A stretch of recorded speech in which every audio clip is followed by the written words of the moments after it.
দর্শক, আপনারা দেখতে পাচ্ছেন যে ওসমান হাদির খুনি ফয়সাল করিমকে নিয়ে আসা হচ্ছে এবং সে কিন্তু চাপে পড়ে এবার অনেকের নাম ফাঁস করে দিছে। তার বক্তব্যের কারণে এবার কিন্তু অনেক বড় বড় রাঘব বোয়াল কিন্তু এবার সামনে বেরিয়ে আসছে।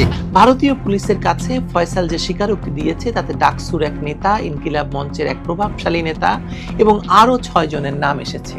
এই তথ্যটি যদি সত্যি হয় তাহলে পুরো ঘটনাটি নতুন দিকে মোড় নিচ্ছে।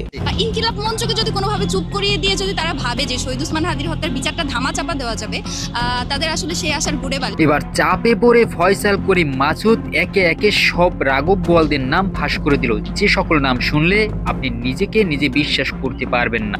এটা কিন্তু ভিতরে গ্রুমিং হচ্ছিল যে এই সরকার আসার পরও বিচার কেন হচ্ছে না। এখন সরকারের গরিমসি নাকি হচ্ছে সরকার থেকে বলা যে হ্যাঁ ধরা হয়েছে। আপনারা কখনো কল্পনাও করতে পারবেন না এবার চাপে পড়ে ফয়সাল করিম মাসুদ যাদের নাম এবার বলে দিচ্ছে, আপনারা কখনো চিন্তাও করতে পারবেন না যে এমন এমন রাঘব বোয়াল এবার ফেসে যাচ্ছে। যে ফয়সাল করিম মাসুদ তো শুধুমাত্র একটি দাবার গুটি, এর পিছনে যারা রয়েছে চলুন সেই বিষয়গুলো আমরা একটু দেখে আসি।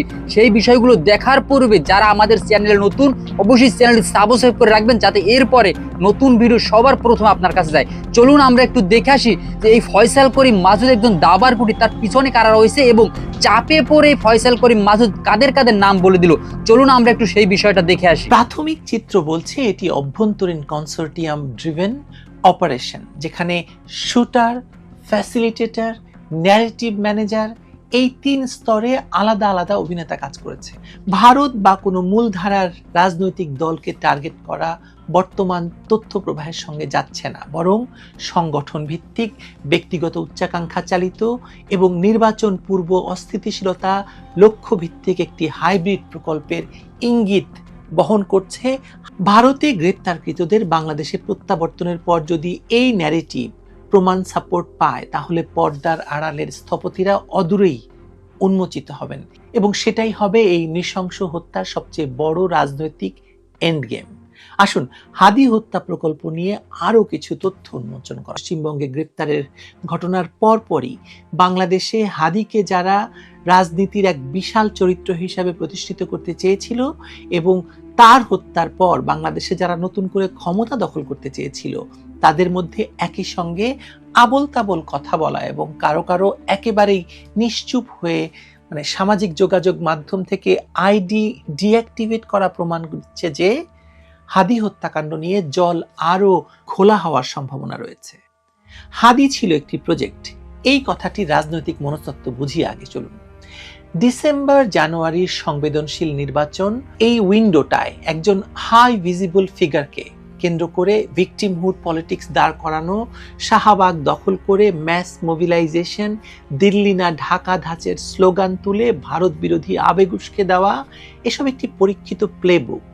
লক্ষ্য ছিল 3টি: দ্রুত জনমত মেরুকরণ, ইউনূস প্রশাসনকে আন্তর্জাতিকভাবে কোণঠাসা করা এবং নির্বাচনী ক্যালেন্ডারকে ডিস্টেবিলাইজ করা। শুটারদের সীমান্ত রুট, গ্রেপ্তারের পর সংগঠন ভিত্তিক নীরবতা এবং সামাজিক মাধ্যমে হঠাৎ চরিত্র পাল্টে যাওয়া, এই ত্রিভুজটি বলছে যে ন্যারেটিভ ম্যানেজমেন্ট ছিল পরিকল্পনার অত্যন্ত গুরুত্বপূর্ণ অংশ। ওসমান হাদি হত্যার প্রধান আসামি ভারতে গ্রেপ্তার হওয়ার পর থেকেই যে বিষয়টি সবচেয়ে বেশি আলোচনা এসেছে তা হলো ইনকিলাব মঞ্চের আচমকা নীরবতা। প্রতিদিন শাহবাগ দখল করে দিল্লি না ঢাকা স্লোগান দেওয়া এই সংগঠনটি হঠাৎ করে চুপ হয়ে গেছে। বিচার দাবির ঝাঁঝালো স্লোগানগুলো থেমে গেছে তাদের কণ্ঠে। জুমা, জাবেরের মতো কান্নার শব্দ আর শোনা যাচ্ছে না। এমনকি হাদির সহকর্মী হিসেবে পরিচিত জুলুর বোন মোনামি ম্যাডামের বক্তব্য আর শোনা যাচ্ছে না। এই আকস্মিক নীরবতা কি নির্দোষ, নাকি এর পিছনে লুকিয়ে আছে কোনো ভয়? গ্রেপ্তারের খবর আসার পরপরই ফাতেমা তাসনিম জুমা তার ফেসবুক আইডি ডিলিট করে দিয়েছেন। এই আচরণটি কোনো নির্দোষ ব্যক্তির হতে পারে না। যদি সত্যি হাদির হত্যাকারীদের বিচার চাইতো তাহলে এই মুহূর্তে আনন্দ বিজয় মিছিল করার কথা ছিল তাদের, কিন্তু তার বদলে সে আত্মগোপনে চলে গেছে, জুমা। কারণটি স্পষ্ট, ফয়সাল করিম মাসুদের গ্রেপ্তারের পর যে তথ্য বেরিয়ে আসতে শুরু করেছে তা ইনকিলাব মঞ্চের কিছু নেতার জন্য অস্বস্তিকর এবং বিব্রতকর। ভারতীয় পুলিশের কাছে ফয়সাল যে স্বীকারোক্তি দিয়েছে তাতে ডাকসুর এক নেতা, ইনকিলাব মঞ্চের এক প্রভাবশালী নেতা এবং আরো 6 জনের নাম এসেছে। এই তথ্যটি যদি সত্যি হয় তাহলে পুরো ঘটনাটি নতুন দিকে মোড় নিচ্ছে। হাদি কি শুধুমাত্র একটি প্যাচ ছিল, একটি বড় পরিকল্পনার ছোট্ট একটি প্যাচ? হাদির আচরণ বিশ্লেষণ করলে বেশ কিছু সন্দেহজনক দিক চোখে পড়ে। তিনি বারবার বলতেন, আমি মারা গেলে, আমি মারা গেলে, আমি মারা গেলে। এই ধরনের কথা সাধারণত কেউ বলে না যদি না সে জানতে পারে যে তার মৃত্যু নিশ্চিত। চীন সফরের সময় তিনি কার সাথে দেখা করেছিলেন? বিদেশে অবস্থানরত ইউটিউবার থেকে শুরু করে কোনো দেশের গোয়েন্দা সংস্থার সঙ্গে কি হাদির বৈঠক হয়েছিল? লক্ষণীয় বিষয় হলো এই যে বারবার মৃত্যুর আশঙ্কার কথা বলা, এটা স্পষ্ট ইঙ্গিত দেয় যে তিনি জানতেন কে বা কারা তাকে হত্যা করতে পারে। হাদি হত্যার 1 মাস আগে চীন ভ্রমণ, যে কথা একটু আগে বললাম, সে বিষয়ে কোনো তদন্ত এখনো হয়নি। কার সাথে দেখা হয়েছিল, কি কথা বলেছিলেন তিনি?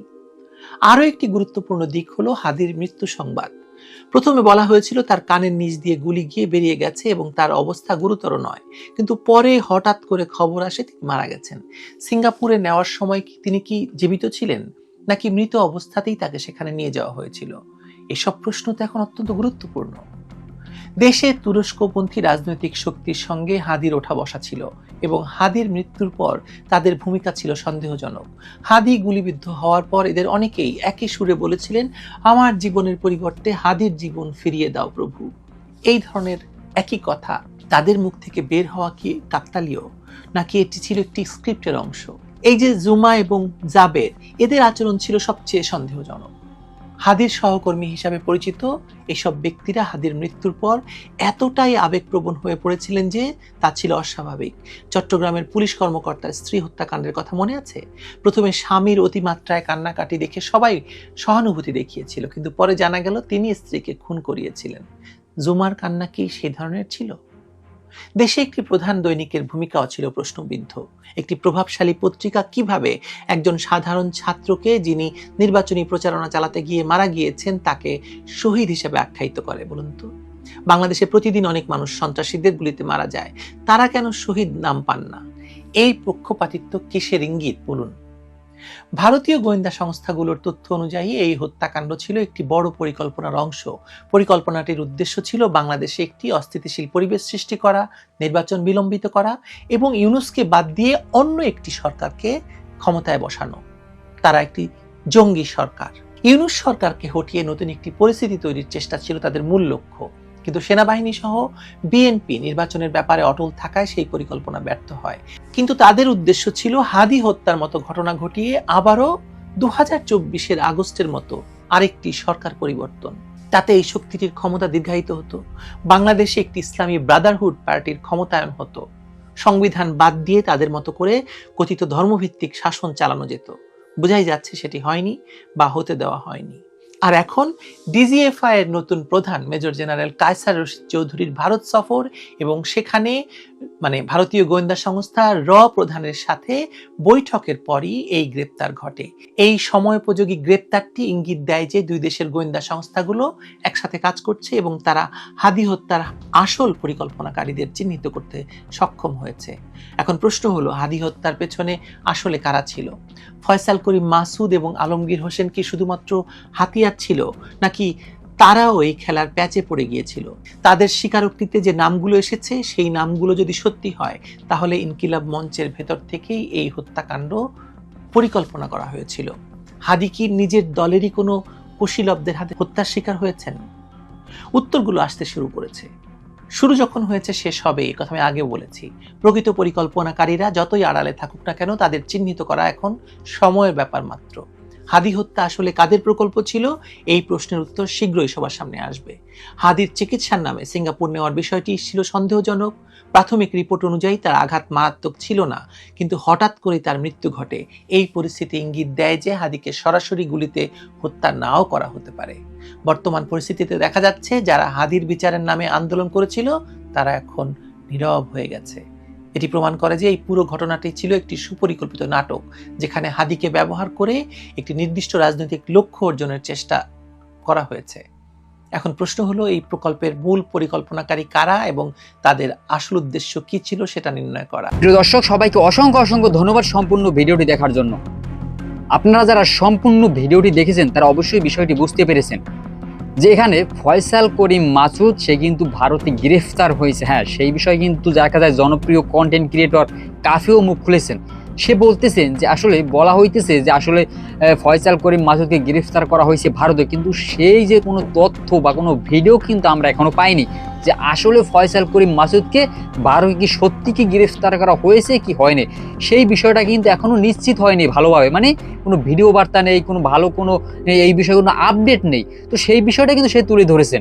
এবং অন্যদিকে আপনারা যে বিষয়গুলো দেখলেন যে আসলে এই যে ফয়সাল করিম মাসুদ, সে কিন্তু দীর্ঘদিন যাবৎ ভারতে পলাতক ছিল, কিন্তু হঠাৎ করে বলা হইতেছে তাকে গ্রেফতার করা হয়েছে এবং তাকে কিন্তু বাংলাদেশেও কিন্তু আনার প্রসেস চলতেছে, তাকে যতটা সম্ভব বাংলাদেশে আনা হবে। কিন্তু অন্যদিকে ভারত সরকার বলতেছেন যে আসলে সে যেহেতু ভারতে গ্রেফতার হয়েছে, ভারতে অবৈধভাবে থাকার কারণে বা আসার কারণে তাকে ভারতে আইন অনুযায়ী তাকে কিন্তু সাজা খাটতে হবে এবং জেল খাটতে হবে। তখন তার যখন সাজা খাটা হয়ে যাবে ভারতের আইন অনুযায়ী, তখন কিন্তু তাকে বাংলাদেশে হস্তান্তর করা হবে, সেই বিষয়টা কিন্তু বলা হইতেছে। কিন্তু অন্যদিকে বলা হইতেছে যে আসলে যতটা সম্ভব সাজা খাটা তো পরের কথা, এর আগে যদি সম্ভব হয় আমরা বাংলাদেশে নিয়ে আসবো। বাংলাদেশ আইন শৃঙ্খলা বাহিনী কিন্তু সেই বিষয়টাই কিন্তু ক্লিয়ার করেছে যে তারা চেষ্টা করতেছে যতটা সম্ভব তাকে কিন্তু বাংলাদেশে আনার ব্যবস্থা করা হবে। এবং আপনারা যদি এই বিষয়ে দেখা যায় ওসমান হাদি ভাইয়ের এই যে যারা হামলাকারী রয়েছে তাদের যদি শাস্তি চেয়ে থাকেন এবং এর পিছনে কারা রয়েছে, কারা মাস্টারম্যান রয়েছেন, সেই বিষয়ে আপনাদের ব্যক্তিগত মতামত আপনারা কমেন্টে লিখে দিতে পারেন যে আসলে আপনারা কি একটি সুষ্ঠু বিচার চান। যদি চেয়ে থাকেন অবশ্যই কমেন্টে লিখে দিতে পারেন আপনাদের ব্যক্তিগত ব্যাপার। যাই হোক, সবাই ভালো থাকবেন, সুস্থ থাকবেন। যদি ভিডিওটি ভালো লাগে অবশ্যই একটি লাইক করে দিবেন এবং চ্যানেলটি সাবস্ক্রাইব করে পাশে থাকবেন। সবাই ভালো থাকবেন, ধন্যবাদ সবাইকে।